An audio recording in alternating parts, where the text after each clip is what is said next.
Ma camarade Sarah a reçu un message de son petit ami Ismaël, mettant un terme à leur relation de 7 ans. Comme quoi, il ne se sentait plus dans la relation et parce qu'il avait trouvé mieux ailleurs. Mais ce qui a réellement attiré mon attention dans cette histoire, c'est le mental de Sarah, sa philosophie des choses, sa manière d'accepter la chose. C'est à cette période que j'ai compris que les personnes qui marchent le plus souvent seules, qui n'ont presque pas d'amis, sont les personnes les plus fortes.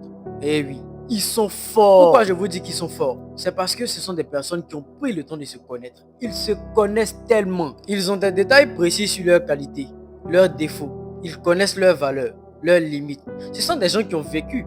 Ils ont de l'expérience. Ce sont des gens qui ont été trahis, qui ont été torpillés. Ils ont subi pas mal de rumeurs. Ce sont des personnes qui ont connu la galère, la vraie souffrance. Après toute cette souffrance, cette galère, naturellement, ils se sont donné une carapace. Ils se sont renfermés. Et ce genre de personnes-là, pour avoir accès à eux aujourd'hui, laisse tomber. C'est devenu tellement compliqué. En vrai, il faut être au-dessus de la moyenne.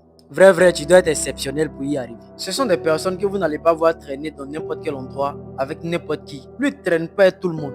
Lui, il ne va pas courir derrière les amis parce qu'il adore sa propre compagnie. Toi qui réussis à avoir ce genre d'amis-là, tu n'es pas n'importe qui. Mon frère, tu n'es pas l'homme. C'est réel parce que ces solitaires détiennent une force mentale incroyable. Ce sont des personnes que tu vas dénigrer, que tu vas insulter, tu vas salir, tu vas même brutaliser. Aucune réponse. Ça ne lui fera absolument rien. C'est pour cela que je vous encourage à travailler sur vous-même. Parce que travailler sur vous va vous permettre d'avoir plus confiance en vous. Vous saurez c'est quoi votre valeur.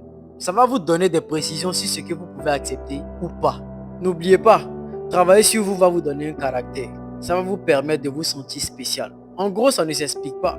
Ça se vit. Il faut donc arrêter de pleurnicher parce que tu n'as pas eu ton examen, parce que ton concours n'a pas marché, ou encore parce que Jean-Christ t'a laissé.